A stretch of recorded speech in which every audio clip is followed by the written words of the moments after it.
Are you familiar with the Philippines? Ah yes, a beautiful country with amazing culture, loads of individual dialects, and delicious foods. Well, yes, the Philippines has all of those things, but there are also a lot of deeply upsetting events and locations that are very rarely talked about. Hi, I'm V, and today I'll be taking your curious minds through the top 5 terrifying places in the Philippines the government has forbidden you from visiting. Number 5, the Sulu Archipelago and Sea. The Sulu Archipelago, located in the southwestern regions of the Philippines, is known for its stunning natural beauty, but it is also known for the complex challenges that have risen. The region consists of many small islands, including Sulu, Tawi-Tawi, and Basilan, and is surrounded by the Sulu Sea. The current state of the Sulu Archipelago and its surrounding seas involves a mixture of socio-economic, security, and political concerns. The Sulu Archipelago has been labeled as a level 4 safety risk by the United States Bureau of Consular Affairs, and it is strongly recommended that you do not travel or visit the area. The Sulu Archipelago is currently facing high rates of crime, civil unrest, rebel forces, and abductions. Armed groups are currently and consistently plotting abductions, bombings, and other attacks, with no discretion or care for citizen casualties. They attack with little to no warning and specifically target tourist locations like markets, malls, or government facilities. Rebels are abducting people on land and sea for ransom, bombings, and other attacks that target US citizens, foreigners, civilians, and local government institutions, security forces, and authorities. The US government has a limited ability to help or provide services to civilians, because US government employees have to obtain a special authorization to travel to the affected areas. The Philippine government declared that they are in a state of national emergency. There are a lot of pickpockets, scammers, internet scams, and credit card scams. People are warned to turn down offers of food, drinks, or rides from strangers. Travelers traveling alone have been abducted after they were slipped a strong sedative. Because of the current climate, the Sulu Archipelago is not a safe place to visit, and it is definitely not a safe place to live. I think that too often people think that wars and organized criminal attacks are a thing of the past, or that they're exaggerated. They're not. If anything, the attacks that are shared are often sugar-coated. This is all happening now. People right now, people your age, people my age are being killed, tormented, abducted, essayed, and are living in constant rational fear. A lot more attention definitely needs to be brought to the situation, and the fact that any coverage surrounding the Philippines is so unbelievably minimal and inaccessible is so saddening, and I'm sure frustrating for anyone who has loved ones in the Philippines or lives in the Philippines themselves. Number 4, De La Salle University. De La Salle University is a private Catholic research and educational university. It was established by the Institute of the Brothers of the Christian Schools in 1911 as De La Salle College, which changed to De La Salle University in 1975 when it was granted university status. When it was founded, the De La Salle brothers were nervously reluctant to open the school because Americans insisted that the first school made should only be available to the ruling Filipino elite. However, a school for the upper-class children of ruling elite families who need good moral and spiritual training was opened. By 1921, the school had 425 students. The school offered amazing programs and was widely appreciated for the educational staff and grand accommodations. But during the Second World War, De La Salle was used as a secret shelter for displaced citizens, wounded soldiers, families, and freedom fighters at the beginning of the Japanese occupation. But on January 2nd, 1942, it was occupied by the Imperial Japanese Army and made into military defense quarters. Several bombings and attacks occurred on campus, but classes did continue until they were discontinued and forced to vacate the campus at the demand of Japanese forces. Most people left the campus, but Egbert Xavier Kelly refused to leave. So on February 7th, 1945, he was abducted by Japanese soldiers, harmed severely, and then killed. On February 12th, just after noon, 20 Japanese soldiers forcibly entered the campus and massacred 16 boys who resided in the chapel of the campus and an additional 25 other residents. There were only 22 survivors.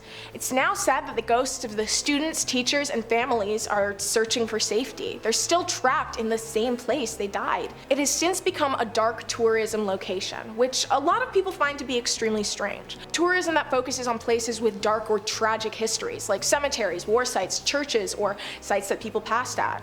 Since the site is an active school, tourists are not very welcome to visit the location. Many people do try to sneak in, but it's highly discouraged, and any overly curious onlookers may be arrested, charged with trespassing, or have legal action taken out against them.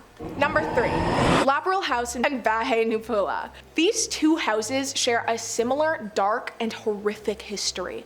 The Laperal House was built in 1920 and was occupied by the head of the Laperal clans, Don Roberto and Donna Victorina. But during the Second World War, Japanese soldiers took over the home and used it as a den to severely harm victims. Much like the Laperal House, Bahay Nupula was used as a base where they inflicted equally inhumane, despicable acts onto women. During the house's Japanese soldier occupation, soldiers would abduct citizens, accuse them of being American spies, and then harm them in every way known to man. The Laperal House is now considered one of the most haunted houses in the Philippines. Caretakers who work at the house have claimed to see headless ghosts dressed in soldiers' uniforms. They've said that they hear doors opening and closing, and some even said that they can still hear the ear-splitting screams and begs from the people who experienced torment in the house. The Laperal House has become a popular tourist attraction, drawing visitors who are intrigued by its rich history and supernatural oddities. Despite its strange reputation, the Laperal House stands as a testament to Baguio's architectural heritage and continues to fascinate both history enthusiasts and ghost hunters. Bahay Nupula is a deep red house that is labeled as haunted because of the horrendous acts that Japanese soldiers forced onto abducted victims during World War II. At the time, it is said that Filipino guerrillas first used the house as a safe haven, where they would strategize and come together in the trying time. But Japanese soldiers took over the home. They left them without food until they perished. They violated local women without mercy, and they harmed people at random. The house is currently abandoned, but people who live near the area have reported hearing screams and wails calling out for help, and have even seen a group of ghostly Japanese soldiers walking around the house's property. The acts that were committed against innocent people are appalling and heartbreaking. Again, these houses are another example of deeply saddening locations that have become dark tourism attractions. Number 2, Ozone Disco. On March 18, 1996, at 11:35 p.m., the Philippines witnessed one of the deadliest nightclub disasters in its history, the Ozone Disco tragedy. The incident occurred at the Ozone Disco, a popular nightclub located in Quezon City, Metro Manila. It was a night that would forever haunt the nation's collective memory, leaving behind a legacy of grief, lessons learned, and calls for stricter safety regulations. That horrific night, the club was packed with hundreds of excited people, celebrating the end of the school year. The nightclub had gained a reputation for its trendy music and vibrant atmosphere, which drew a young and energetic crowd. The tragedy unfolded when an electric malfunction led to a massive fire which spread rapidly throughout the disco. The nightclub's inadequate safety measures exacerbated the situation. There was only one narrow exit. The club was at least 300 people over capacity, and the club itself did not have adequate emergency exits. As the flames engulfed the nightclub, screams for help filled the air. People clamored to locked doors, ending up in piles as the hot blazes tore at their skin. Tragically, 162 lives were lost that night, and countless others suffered injuries. Families were torn apart, and the nation was left in mourning. The Ozone Disco tragedy serves as a grim reminder of the importance of stringent safety standards in public establishments. The aftermath of the Ozone Disco tragedy prompted widespread outrage and calls for accountability. Investigations revealed a shocking lack of adherence to fire safety regulations and building codes. The nightclub's owners were subsequently charged with criminal negligence, and several government officials faced disciplinary actions for failing to enforce safety standards. The tragedy also led to significant changes in the Philippines' approach to fire safety and building regulations. It prompted the government to revisit and strengthen existing laws, ensuring that public establishments adhere to safety standards more rigorously. Moreover, the disaster prompted greater awareness among the public about the importance of fire safety and the need for responsible business practices. The Ozone Disco tragedy is a painful chapter in the Philippines' history, but it has not been forgotten. Each year on March 18th, memorial services and remembrances are held to honor the victims and reflect on the lessons learned. The tragedy serves as a stark reminder of the consequences of negligence and the critical importance of prioritizing safety in public places. The abandoned disco has since been boarded up. You cannot legally enter the building where such a tragedy occurred. People who have managed to disregard the public trespassing laws have described hearing the screams of victims, a clawing at the door, and the faint sound of crackling music, sounding as though the notes themselves were burning into ash. Number 1. Manila Film Center. The Manila Film Center is an iconic and controversial structure. It stands as a symbol of both the Philippines' aspirations in the world of cinema and the dark shadows that sometimes loom over the industry. Located on the longshore of Manila Bay, this controversial building was constructed as a venue for the 1982 Manila International Film Festival, an event that planned to showcase both Filipino and international cinema. However, the story behind its construction and the subsequent events have left a permanent mark on the country's history. It was built during the regime of the then President Ferdinand Marcos, and the construction of the Manila Film Center was surrounded by secrecy and controversy. To meet the tight deadline for the festival's opening, an estimated 4,000 workers were employed, working round-the-clock in hazardous conditions. Tragically, a portion of the building collapsed on November 17, 1981, burying several workers under the rubble, still alive. At the demand of the government to expedite the center's completion, the workers' bodies, alive and dead, were covered in cement and left entombed within the structure. Despite this tragedy, the Manila Film Center still opened its doors on January 18, 1982, with much fanfare. It became a hub for film enthusiasts and filmmakers, hosting international film screenings and competitions, and most of them had no idea that they were standing on top of a mass grave. However, the controversy surrounding its construction continued to haunt the venue.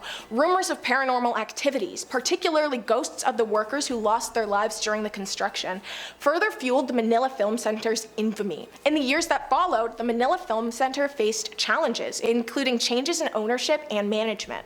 It fell into disrepair and was largely abandoned, becoming a dilapidated and spooky relic of the past. Various proposals for its renovation and revitalization were put forward, but none of them came to fruition. Despite its troubled history, the Manila Film Center remains a significant piece of architectural heritage in the Philippines. In recent years, there have been renewed efforts to restore and repurpose the building. Some have suggested transforming it into a cultural and arts center, while others see its potential as value for events and expeditions, or others see its potential as a venue for events and exhibitions.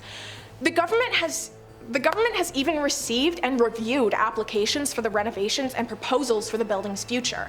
There's no memorial dedication for the workers that lost their lives, and the government does not accept the blame or take responsibility for the tragedy that occurred because of their impatience. Many people travel from all over the world and country hoping to catch a glimpse of the ghosts of fallen workers. That brings us to the end of the video. Please take the time to research what is currently happening in the world and take time to listen to the stories of people who have lived through the experience. People are so desensitized now that it can be difficult to fully register how horrific a lot of tragedies are when they're presented as words on paper or are shared by a detached, emotionless newscaster. Please listen to people's stories, spread awareness, and do what you can to help. Thank you for joining me today. I really hope you learned something. Stay curious.